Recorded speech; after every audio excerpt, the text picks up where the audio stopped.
Hey guys, it's LL Rybun here, or Rybun as you may know me, and today we're going to be covering something in Heroes of Hammerwatch that is, I don't know if I'd say widely requested. I did get a comment regarding it, how to make money in the game, and I'm going to be talking about this in terms of what I know and kind of the several steps and stuff like that that you can take towards getting money, each item and method that could be involved, and then also preferential stuff. That being said, we're going to talk very quickly about each and every item individually that affects money gain. There's a few of these that I consider less important than others, but we'll start right down here with, I believe, Papers of Nobility. This is an item that is new, and I don't have a lot of experience with it, so I'm going to be completely honest with you guys. I can't talk about this too much in at least confidence. That being said, what this does is it increases the tax midpoint by 25%. The tax midpoint is the thing in the town hall where if you upgrade it, this guy, 50% tax rate at 30,000 total gold. So if you increase that by 25%, it's going to become, oh geez, like 62,000, or wait, was it 30,000? So it's actually going to go up by less than 10,000 if that's the case. Yeah, it'll go up by less than 10,000. The thing I do not know, because I don't have a lot of personal experience with this item, is like items like let's just find one. Serrated Scimitar. So like this one will give you 5% crit because it stacks percentage-wise, right? In that case, do the Papers of Nobility do 25% and then 25% of the value that comes afterwards? I would assume so. I'm not going to confirm that to be true, but if that is true, either your numbers are going to be higher than 50%, or it may do something where it's lower. I'm not sure how the interaction works. But basically what this does is ultimately you'll be taxed less, which means when you come to town after finishing your run, or when you send ore or gold back to town, you're actually going to lose less money. That's important because it's one of the big differences between gold and ore, is gold is taxed, ore is not. That's the reason that a lot of people farm ore rather than gold. There are a few ways to get around this, which we'll talk about later on in the video, but that's the first item. The next one is going to be Markham's Purse. This one's very self-explanatory. Plus 1% gold gain per item in your inventory. If you enhance this, that's 2%. And if you assume you get like, oh geez, I'm not sure how many items you get in a run, but I would assume around 50-ish maybe. Maybe a little more, maybe a little less. That being said, my gold gain currently is 435%. That is because I get an extra 195 from class titles. If you get on average 50 items, the thief basically takes this item and does it for free. Granted, you have a high NG thief. Mine is 22, which means not NG 22. I think that means I've cleared, what would that be, 16? NG 16, I think. 16, 17. That being said, Markham's Purse still does contribute a lot to gold gain, especially in the early game. But it's not necessarily better than some of the other things. Assuming you have 50 items, that's what we're going off of, you probably get more than that. I would be willing to bet, but I'm lowballing it just because. Even if you had 100 items, my thief is already still at pretty much the same amount, so that's my point here. The next thing is probably a green item. I don't think there's any more items that affect gold or ore gain in the white tiers. The green item we're probably going to hit first should be the Shaftlock pickaxe. This is one of two ore items in the, well, actually technically there's three now. But this item is very self-explanatory, plus 50% ore gain. How ore gain works in this game is a little different than how you may think it is, which is why this is kind of a weird item. So how ore gain works in this, because you obviously can't have 0.5 ore, is it works like, think of it as sets of 100%. Normally you have 100% ore gain. You get every single piece of ore you pick up. If you take that ore gain and you add 50% to it, well, then you have a set of 100% and a set of 50% out of 100%, which means half of the time you'll get 2 ore, and the other half of the time you'll still get 1. Of course, if this goes up to 200%, you're always going to get 2. If you have 230%, you're going to end up getting 2. You're always going to get at least 2, and 30% of the time you will get 3. This is one of those numbers that is a percent gain that I'm not going to claim to be true, but I would assume is affected by luck. I'm not 100% sure on that, but if it is, luck can help you get more ore gain here, but I'm not sure. Anyways, shaft lock pickaxe basically gives you that 50%. So if you enhance it, you're guaranteed an extra ore, is how you can read this. If you don't enhance it, 50% of the time you will get an extra ore. The next item that affects money is Markham Stone. Also, I forgot to cover, Lucky Charm, I believe, gives 10% gold gain. So if you enhance that, that's 20%, or the equivalent of 10 items from Markham's purse. Sorry about that. Let's see.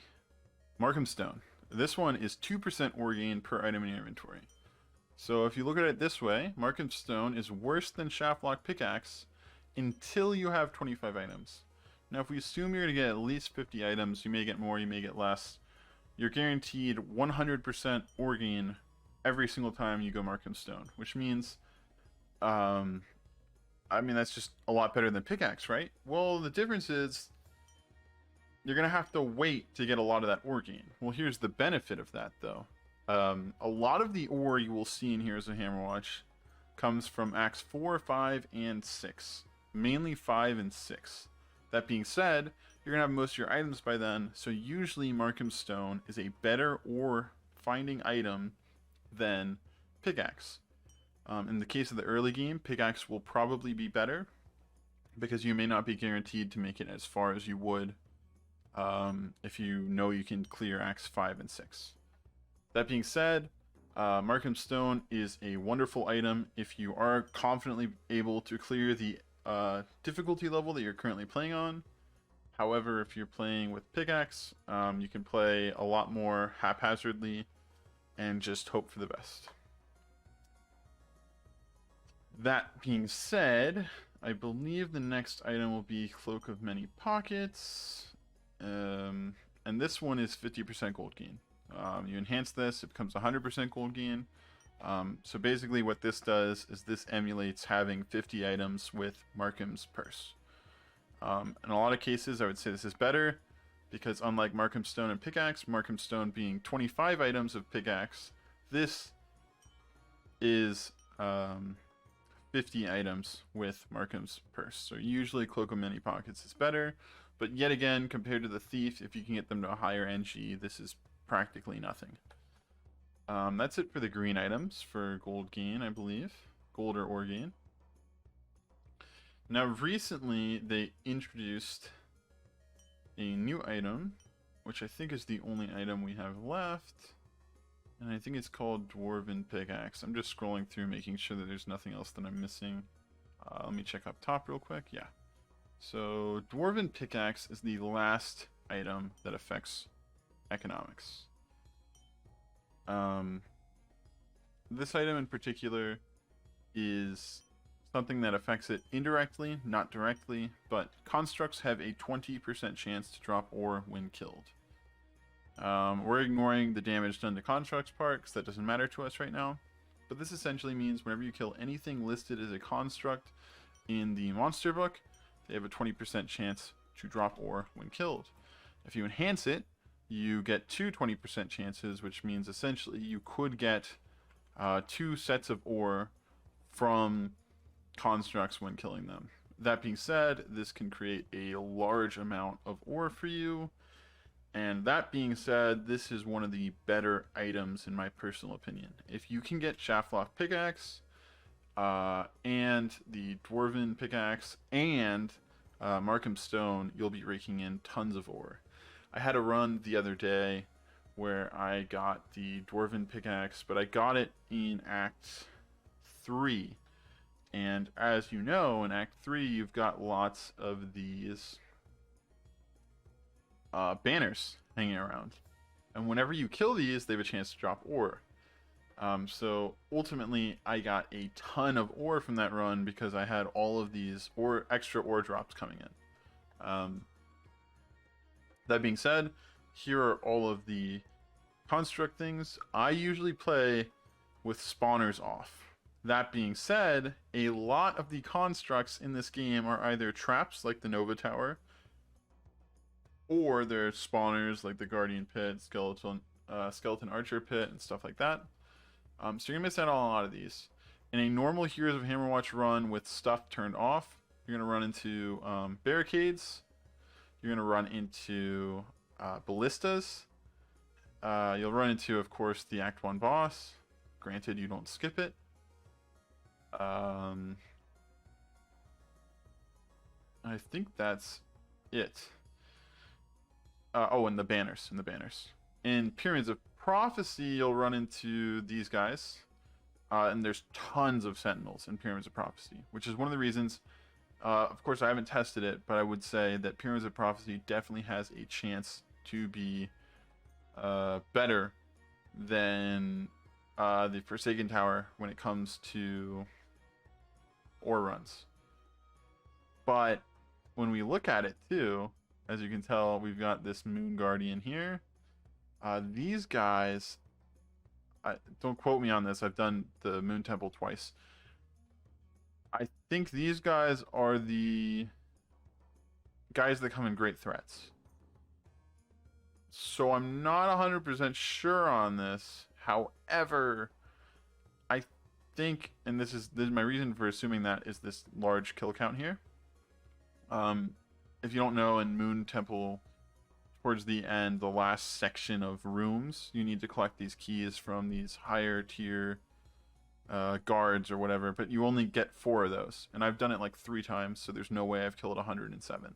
That being said, I think these come from Great Threats, or they're just common monsters, so that's a construct that's really easy to get. Then you've got, this is a spawner, but these guys are normal monsters, and I think these spawn pretty normally too. No, these are room traps. So you don't get these, but you do get these guys. So there's a lot of constructs running around in the Moon Temple. So I think, all in all, if you have Dwarven Pickaxe, you may get more ore in Pyramids of Prophecy or the Moon Temple. That being said, you can also just run Forsaken Tower with Markham Stone and Shaftlock Pickaxe for a lot of ore farming. So I kind of covered the items there, and some that was very long. But the next thing we have to talk about, of course, are the drinks. There's a few drinks here that affect your ore gain or gold gain. First being Miner's Delight. This sets your ore gain up 100%, so a guaranteed extra ore, but you lose 75% of gold gain. If I took this right now, I would end up still being way above 100% gold gain, so I can take this essentially for free whenever I want. One of the ways you can counteract this is with, I think it's, where is it? Sorry, I'm not very familiar with this. A Fool's Errand, which gives you 100% gold gain, so you're still up 25%, but you have no health regen. If you're playing something like a Paladin,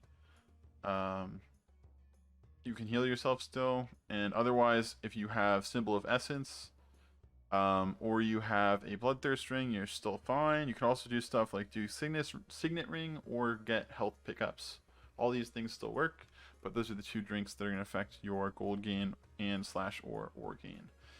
Early on, I like to take Miner's Delight a lot with new profiles. I've only played, I think, 3 profiles from the start now, but Miner's Delight definitely gets you town upgrades. I mean, literally twice as fast.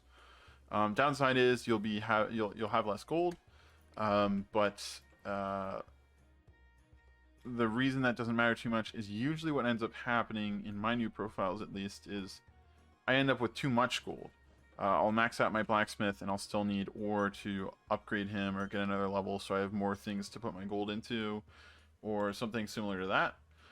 So that being said, I really like Miner's Delight as a drink, and I think that's the last of things that affect runs. Now, what we'll talk about next is kind of sections of the game. When you're first starting off, like I just said, I would recommend taking Miner's Delight. If you're playing Paladin and you're doing a longer run and you want to get some gold too, you can also run Fool's Errand. But in general, I would not recommend this unless you have some way of healing, and even if you're playing Paladin, you can only heal so often, so I would recommend this more so if you have Symbol of Essence, because that's consistent health regen, and for spellcasters, unfortunately, if you're going off of spells in particular, you need Evil Infusion. That being said, you can almost always safely take Miner's Delight, and even if you get a Cloak of Many Pockets, you're still dealing with only minus 25% gold gain, which isn't too bad. Yet again, this is for early game. Late game, what I would recommend is you always take Miner's Delight, and then you take an onslaught of other drinks to make your life easier. If you're running stuff, this is come down to the methods of it, so I'll talk very quickly about this. There's really, I think, 3 mindsets behind money farming. I learned most of what I learned from Buiks, and so he did a video, oh geez, it must have been forever ago now, about ore farming, and then he did an updated video on it and stuff. But my general consensus and form of thought that I produced from that video is essentially what you always want to do is find the NG level you can run with no problems at all. Find whichever one you can just either A, breeze through, or B, you know you're not going to die in. Usually you want to go for breeze through, and you just run through it. You take every single portal up until the 5th act, where you can't take portals anymore, because that's where most of your ore is going to be in the 5th and 6th acts, like I said earlier. So you get all the extra items from the portals. I think it's 8 per. So assuming you loot the rooms and you get maybe 1 or 2 items there, we'll just say 2, that's 10 per act, so you're at 40 items, which means your Markham Stone is easily producing you 80% ore gain, or if you have it enhanced, 160%. If you take the pickaxe as well, we're talking either 130% ore gain, if they're both unenhanced, and if they're both enhanced, we're talking 260%. I know that's a lot of information to take in, but basically the gist of it is most of your runs ore gain is going to come from those 2 items, and so what you do in that case and in other cases is you roll the shop until you see one of them. Luckily it's just in here, and once you've acquired blueprints, you're just going to craft the other one. So if I took the pickaxe there, I would come in here and I would craft the Markham Stone. So after you've done that, you get your ore gain all set up. You take whatever drinks you need to be comfortable on that run, and you just hop right into it. Your aim here, if you're doing something you can breeze through, is you want to just you want to pick a difficulty where you can just yet again breeze through it. You want to clear it in probably sub 10 minutes. Hopefully more faster than that, maybe 5 or 6. A lot of characters can't do this super fast. You're usually going to want to do it on a character with movement skills. I'd recommend either the Thief or the Paladin. They're by far the fastest in my opinion. Ranger also has a speed up, so you could play Ranger too. But I think that's it as far as the fast classes go. That being said, that's the fast method. The other method you can do is, let's say, I think this character's cleared, yeah, NG19. So let's say another way to do it is if I needed EXP, which I do right now, I could do like NG15, which is slightly below where my Paladin currently is at. It'll still be a challenge, but I don't necessarily need the optimal setup to clear it, and therefore I can run NG15 with the ore drink, Miner's Delight, and skip out on one of my other drinks. In this case, I'd be running a primary build, so I'd still take all my primary drinks like Incendiary Demise, Frenetic, Wicked Sickness, and Overflowing Physique. But instead of taking Crazy Eye or Groovy Ghost or Mellow Mist, I would take Miner's Delight. This gives you a higher ore gain because of the NG level. On NG 15, you get extra 300%, which means I already get 4 ore right off the rip. I'm also doubling down and leveling up my character, so maybe I can push higher NGs and stuff like that. This is a method I use not necessarily fairly often, but I find that I do it more so than I do the fast runs, because the fast runs get kind of boring for me after I've done them a ton of times. That being said, that's up to you. You can pick your preference. And those are the 2 ore runs. You can do gold runs too. That's kind of the third method I was going to talk about, but I'm going to talk about the negatives of it too. Let's assume you get, I don't know, like 1,000,000 gold. Well, the tax midpoint is at 30,000. That means you're going to be taxed a lot more on that. And if we look at the rate of exchange for ore, it's 80,000 gold for 100 ore. In a run where I may get 1,000,000 gold because I'm running something geared towards gold, I would probably get around 500, 600 ore. That being said, we're talking about 400,000 to 500,000 gold worth of ore, and your 50% tax point is at 30,000 gold, which means it's only going to get higher. So your 1,000,000 gold quickly becomes worth a lot less than your ore would become worth. But the one way around this is through imps. If you encounter an imp and they say, do you want to send your gold to town? That gold is untaxed. If you have 3,000,000 gold, it goes back to the town as 3,000,000 gold. Well, that being said, that's a ton of ore, and that's way more worth it than going for ore, but you can't count on the imps. So I would say, first of all, you can't count on an imp spawning. Second of all, you can't count on the imp being a send your gold to town.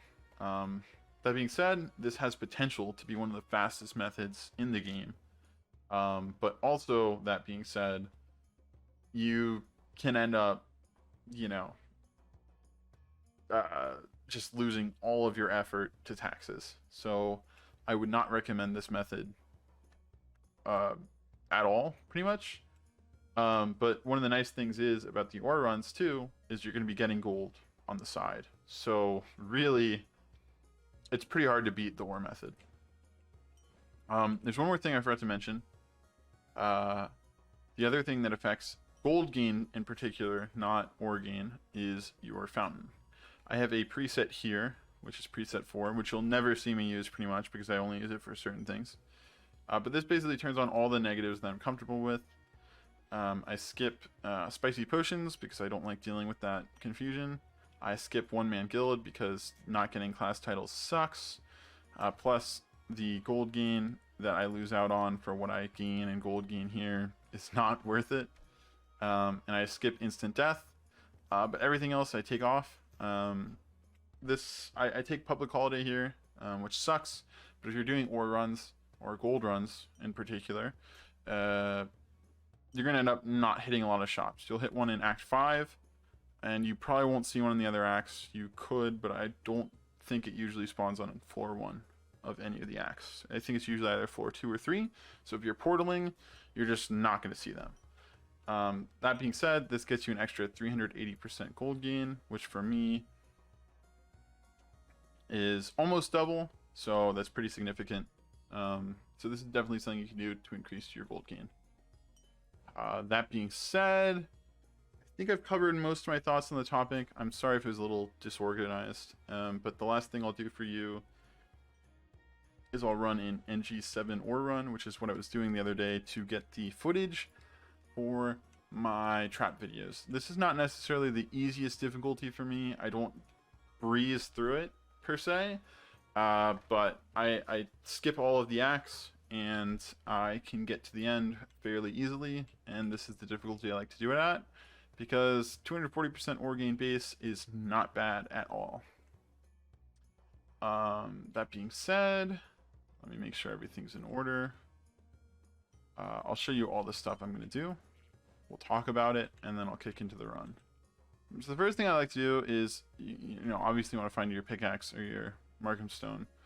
And since I'm doing a run that's not going to be a cakewalk, I usually check the items a fair amount. I don't like this item's okay, this item's pretty good, this item is pretty good, and Curios is going to give us extra health and mana. And by the way, if you're wondering why my health is so low, I've been picking up all the blood rights on my trap runs, and so I'm trying to get the achievement for having all 10, or having 10, but I haven't hit that yet. But so I'm going to roll for something that I feel confident with. And this is a decent roll. Not the best thing in the world, but it's decent enough, so I'll take it. Next thing is you need keys. I usually take 15 keys on my full runs because I just go way overboard.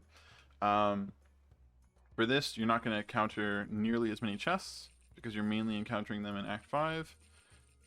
So I think you can get away with 10 of each here. Maybe you need less bronze than that. Silver and gold vary, so I like to take 10 just to be sure. I usually take 15 anyways because the expense isn't too great. So here I'm going to take 12, and we can keep track of how many keys I end up with. The next thing you're going to do is head over to your anvil, like I said. You're going to grab your Markham stone, since we have the pickaxe. For fountain, I like to do my... I like to do this, where it's not all negatives. I take some of the stuff I like. I think I have one here that... No, I don't. I used to have a preset, I think, where it was made for running this stuff. But I'm just going to stick with this. I could take public holiday here, but yet again, that's going to give me a 50% gold gain, which I don't really care about. And the 2,250 gold price here is, I mean, it's not that bad.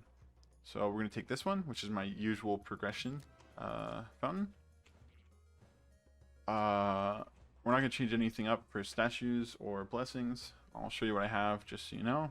But we're going to take Incendiary Demise here. I've been taking Markham's Moonshine because I wanted to get some exposure to it. I don't use this a lot, so I kind of wanted to see what it was like taking it. And so I'm going to use that here. But you can definitely go Frenetic and Wicked Sickness. I can't take Wicked Sickness now because it's useless without Frenetic, and it's also useless. It's more useless if you take Markham's Moonshine. It's not useless without Frenetic. Scratch that. You just have to get combo normally. I'm going to take Overflowing Physique here, and we're definitely taking Miner's Delight. For my other drink, I usually take something defensive, either Mellow Mist or Groovy Ghost. I've been taking Mellow Mist. You can also take Crit Chance for extra damage. You'll see here I have positive armor even though we're on this, so I'm going to take Crazy Eye. I'll just show you my blessings before we go in. So what we're looking at is I've got these blessings. These are my usual blessings, of course.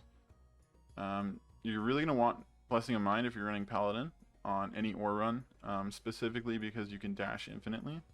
The dash, I upgraded my dash recently, and I upgraded it one step too far, I think. I can cast it almost infinitely, but not quite. But I find that I don't mind that too much, but I would recommend being able to cast it infinitely because it just makes your life a lot easier. I've got these drinks that you just saw me pick up. I've got this fountain set up. Statues, we're looking at Kalos, Kira, and Ozrath. And as I said, I've got all these blood rights, so I get, I think, yeah, I get 78 armor, I get the 39 resist. I'm getting skill power, I think, too. Mana regen, I think. Yeah. This mana regen that I got, I think I got it last run, so I haven't tested it out yet. I got it in the end of the last run, I should say. I think this will make it so I can infinitely dash. So that being said, here are our items. And that also being said, we're going to start the run. One last thing I would like to say before I start it.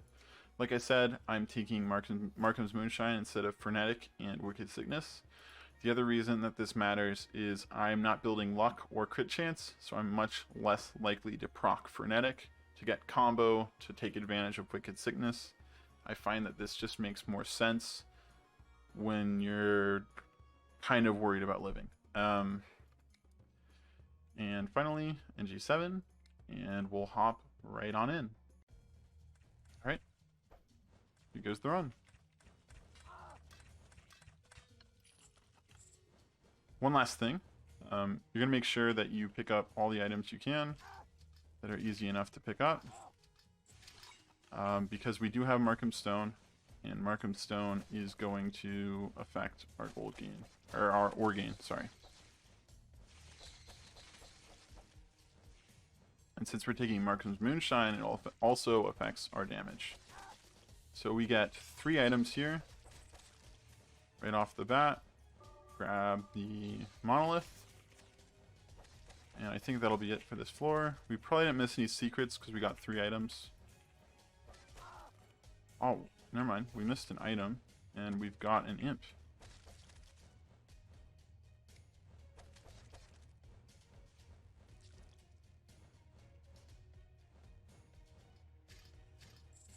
Ah, you know, I just realized, I'll talk about this more when I get into the portal.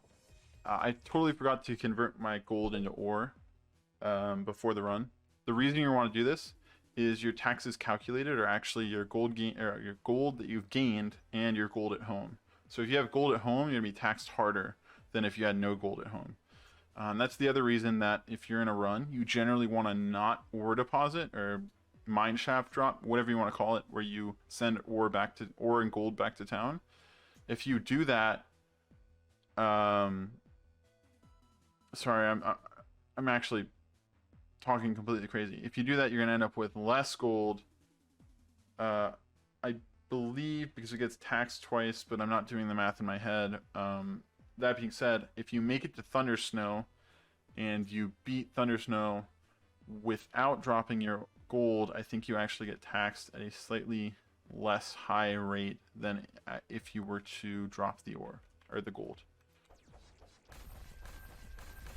Sorry, that was a really big tangent. But we're taking our first portal here. As you can see, it was pretty easy, and we're only going to get stronger because we're picking up items. Act 2, got a secret. Roll that real quick.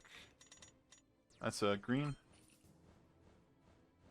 We see ore in that room. We care about it, but it's not the most important thing ever.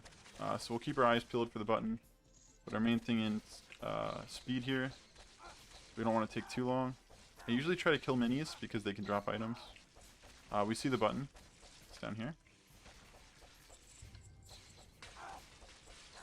Again, if you're running these ore runs and you see like an ore up there and you want to get it, I would not stress out if you can't get it because, yet again, most of your ore is going to come from the later acts. So this one does not matter too much.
Okay, so we're back in town because I forgot to do a few things on the last run. I'd like to clarify that. I did go ahead and complete the run, but I also messed up in the run because I was thinking about the things that I forgot talking about before the run. First and foremost, you should always get rid of your gold before doing any amount of econ run. It's a lot harder to do this with reason when your ore trader is at a lower level, but just in general, it helps you a lot with taxes. So in most cases, you want to get rid of all your gold. If it's only like 2,000, 3,000, somewhere below 5,000, it may not be that worth it. But if you're carrying something like 315,000, you definitely want to get rid of it. Because otherwise you're going to get taxed a lot more. That is because your tax rate is calculated based on your gold in town and your gold on hand when you complete the run. That being said, we have to roll for items again, and I'll show you this run rather than the last one since I messed that up, and I'll show you how long it takes me also. We're rolling for a pickaxe, which we got, and we actually got a lot of good items here that we actually really want. We're gonna do the same thing that I did in the last run. We're gonna take 12 keys here. The reason being, we're gonna encounter less chests. We still could encounter up to 12 chests, so maybe more even, but usually you're not gonna see more than this. This is what I usually rock. You don't have to take this many keys. It's not super important or anything.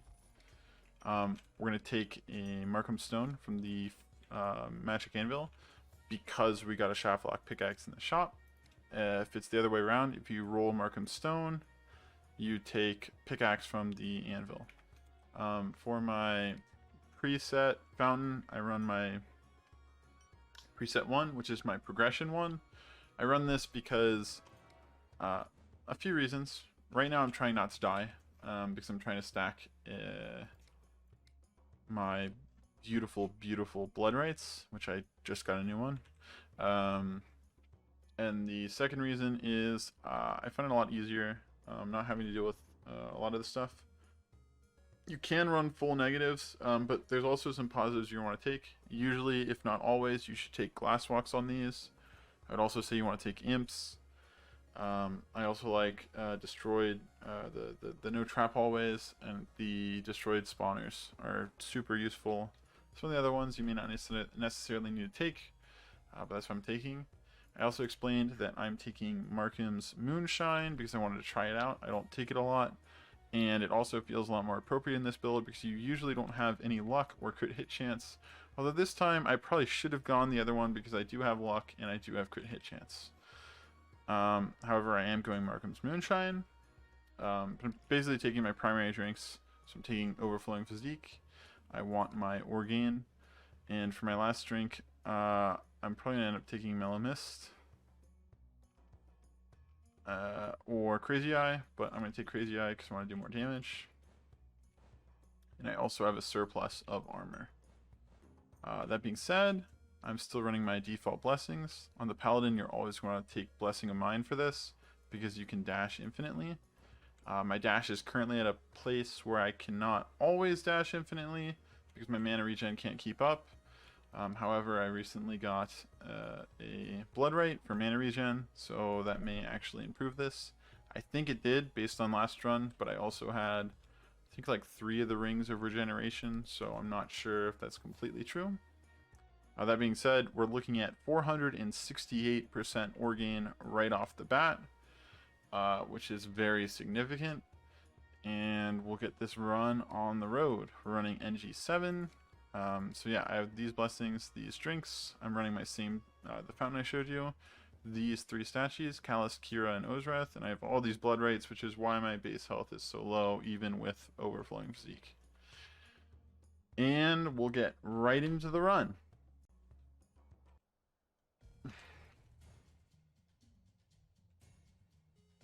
By the way, what's really funny is I just started the run and I realized I did not put my money away. This will be a lesson for you guys. I currently have a 90.8% tax. That is why you turn it all into gold. I mean, into ore. All right, let's go.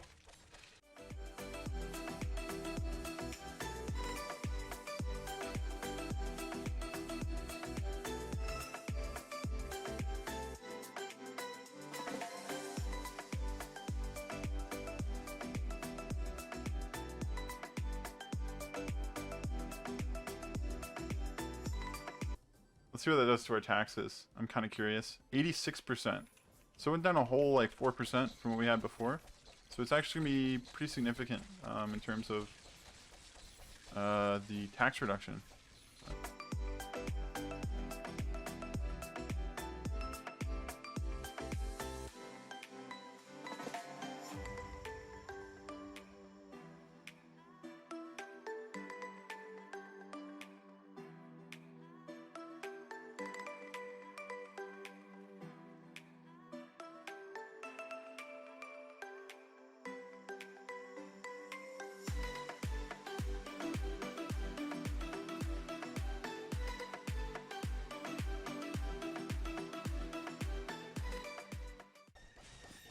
I don't really like Act 4, so I'm going to look for the portal. I'll take trap rooms if I see them. But I'm mainly aiming to get out of here. Yeah, so we'll take that one item and leave. Right. Now look at my ore, 36, and you'll see it at the end of this.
Alright, so that's the end of the run.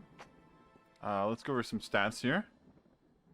It should have a timer, I think. Yeah, so this run was 12 minutes, it says. I think that includes pauses and stuff, or maybe when I was talking about stuff.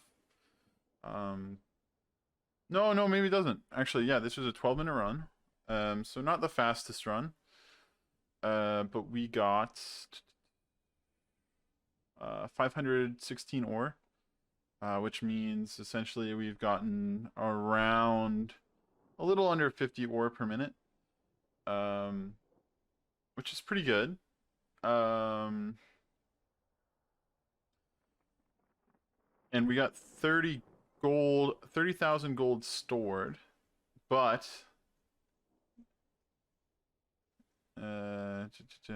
sorry.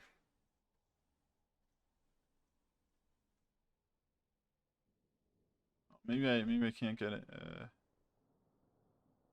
I'll have to check the video.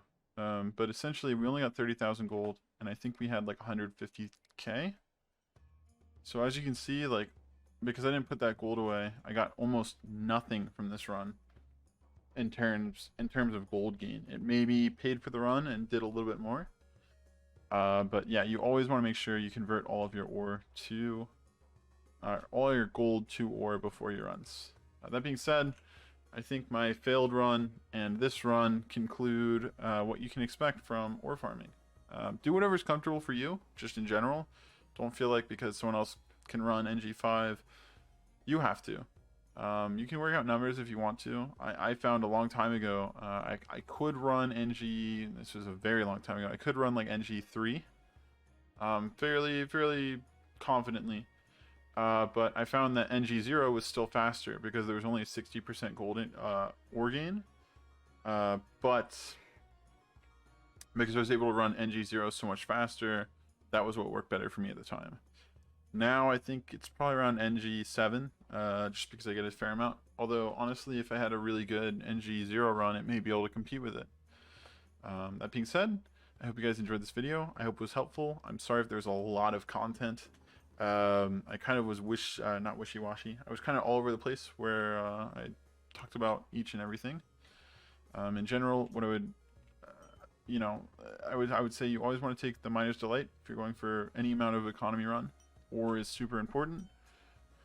Shaftlock pickaxe is great for beginners. Markham stone is great for everyone. I would say beginners shaftlock pickaxe usually wins because you can't get as far in runs. However, if you can always make it to the end game, I would say Markham stone always wins out.